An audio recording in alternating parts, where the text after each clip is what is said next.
Hi everyone, I'm Laura and this is Sarah from Duo, and we are in week 3 of our Leaders Who Lead series, which is all about helping navigate your business and your people through uncertainty. So this week we are looking at emotional intelligence and how that works for you as a leader, how that looks from a business level, what that looks like from interacting with your team, and really why it's important. You know, when your business is going through change and your team, there's uncertainty and your team are feeling that emotional intelligence at a leadership level is more important than ever to really be able to connect with your team in the way that they need. So the first piece that we've been talking about with people is really around that sort of rational and emotional business strategy. So Sarah, I don't know whether you want to sort of speak around some of that. Yeah, I mean, it's really interesting because I think at the start of this, a lot of our clients particularly were jumping straight into the strategy and goal setting and what they needed to do from a rational business strategy side. And when we have done feedback with our clients and asked what they found the most challenging, a lot of people have talked about finding it difficult to switch on and sort of almost increase their emotional intelligence side, that's actually been more of a struggle. Delving into sort of the strategy stuff is easier to do for a lot of leaders. And actually the emotional intelligence side, which is obviously all of the stuff that links to your vision and values and your people and their behavior, and being able to link and connect with the people on an emotional level is actually quite tricky to do, particularly if you're dealing with uncertainty and change yourself as a leader. So the natural reaction is to delve into the business strategy stuff, but actually the emotional intelligence side is actually just as equally important to switch on and include in the business strategy stuff. But we've definitely found that people have found it tricky it's almost treading carefully, and how do you approach that in a sensitive manner? And often people feel like they have to get it right every time, and you know, what if they ask me a question I can't answer? And it makes people feel uncomfortable to sort of connect with people sometimes on an emotional level, particularly if during times like this where everybody's circumstances are different. But actually this is the time when it's critical to be able to really work on that. And you find that really great leaders have great emotional intelligence. Yeah. I think one of the things that, you know, is really interesting is looking at it from a business perspective, but then that has to filter down. And how do you look at your emotional intelligence from a personal level and then thinking about other people? And yeah, and I think that personal piece is really interesting because there's 2 layers to that personal piece that we see through the work that we're doing, and we've noticed this even more so currently. Around the first bit is the self-awareness piece. It's that piece of, are you aware of the energy that you bring to something? Are you aware of how your reactions are impacting other people? And that energy piece is really interesting. It's even more prevalent when you're working in a business face to face, which obviously a lot of us aren't currently. But that piece of, you walk in and you're frustrated, people feel that energy. But equally, it still happens on Zoom calls or phone calls where straight away you can get some sort of sense from somebody about how they're feeling. And that determines the conversation. So I suppose the first piece as a leader is having an awareness of how your emotions may be impacting some of the interactions that you have.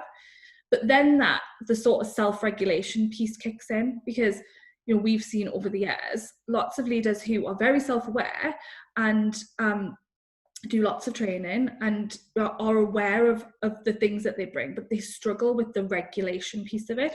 They struggle with the piece of, well, in the moment when I'm frustrated, how do I manage that in a different way?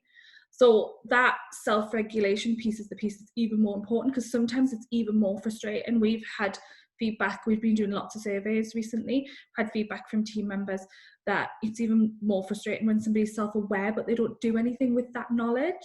Yeah. So that regulation piece, it's really about like pressing that sort of hypothetical pause button if something happens, and sort of taking a step back and responding versus reacting.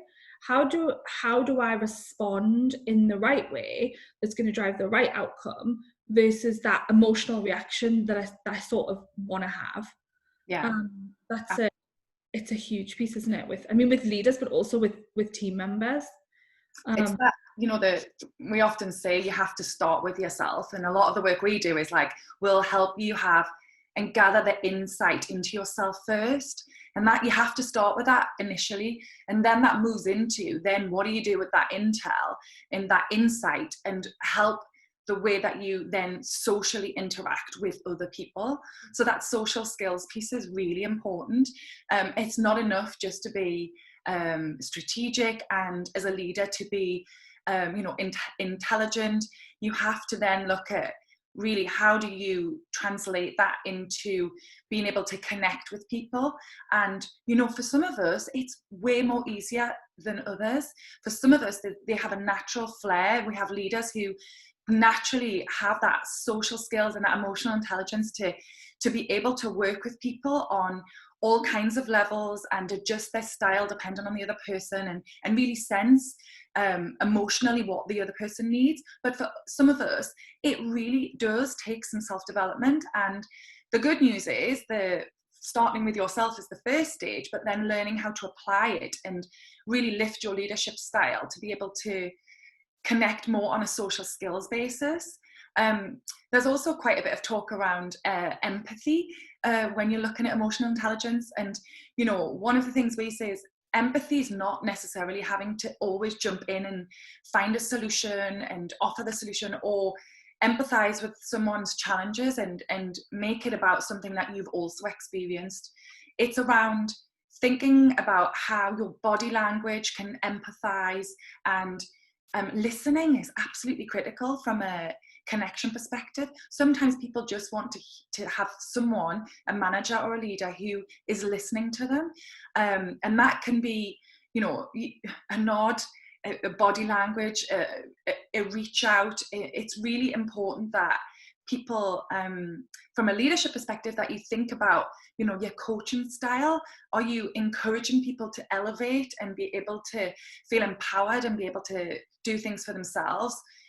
Leadership isn't all about you jumping in and having to be the hero and solve all the problems, because often particularly in times of uncertainty, we've seen a lot, and obviously the executive coaching we do with people, elevating them so they feel empowered to do something themselves is absolutely critical, particularly in times like this where people are having to motivate themselves. And I know that brings us on to really, how do you stay motivated during times of uncertainty, and how do you make sure you take ownership of that?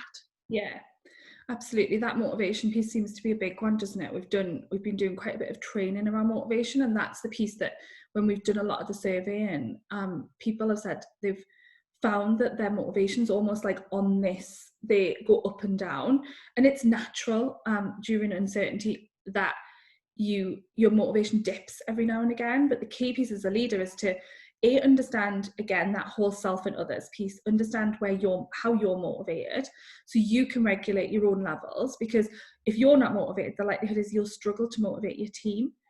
And then understanding how your team are motivated so you can play to those things, because it's definitely not a one-size-fits-all piece. So there's sort of three key motivations that we talk through. Achievement, which are people that are motivated by achievement, by setting goals, targets, achieving things, and then having those achievements recognized. Now that's a tricky one currently, and for the clients that we work with that maybe have larger proportions of people in their team that are achievement driven, it's tough when external achievement for a lot of businesses feels like it's on hold a little bit. Client projects are slower. Maybe the growth that they were expecting isn't happening. People can't see that transparency of career progression because they're potentially just worried about their job. So it's even more important that you look at where you can facilitate some of that achievement motivation internally? Are there little, small internal projects that you can give people? Are there personal goals that you can help them set? We were talking to someone yesterday around that piece of, you can help people find their purpose in general, even outside of their day-to-day job, and help them set some goals around that. That will help their motivation levels, which in turn will help their motivation at work. The second motivation is affiliation, and this is a tricky one at the moment. Affiliation motivated people are motivated by people and the impact on people, and lots of us are missing that sort of social connection piece. So that'll be tricky for those people, or even for you as a leader if that's your motivator. So again, it's being conscious of that. You know, for people who are more affiliation, they will enjoy a video call over a phone call because they'll want that connection, but also sharing the impact that their work or the business is having on an end user. What's the impact on the people piece? And then the third one is all around people who are motivated by leading, whether that's leading in the business, whether that's leading a project. The likelihood is if you're in a leadership role, you will have a small piece of this. Often people have a mix of all three, but you'll still have a dominant. Yeah. So it's making sure that if you've got team members as well that are motivated by that, is there something that can take ownership of? Again, during uncertainty, often those senior leaders in a business pull back that ownership a little bit so that they can control the direction. But the challenge with that is, one, you're kind of giving yourself a harder task, but two, people in the business lose that ownership. So again, what could you give internally is an interesting piece around motivation. And I think you have to turn your emotional intelligence up to be able to recognize the motivation levels and to be able to look at what is it that each individual person needs, and really switch that on, because it's not one size doesn't fit all. Absolutely. So we've actually got a workbook that sits alongside this in our Leaders Who Lead platform. So again, as always, we will put the link. You can also find the link on our LinkedIn company page.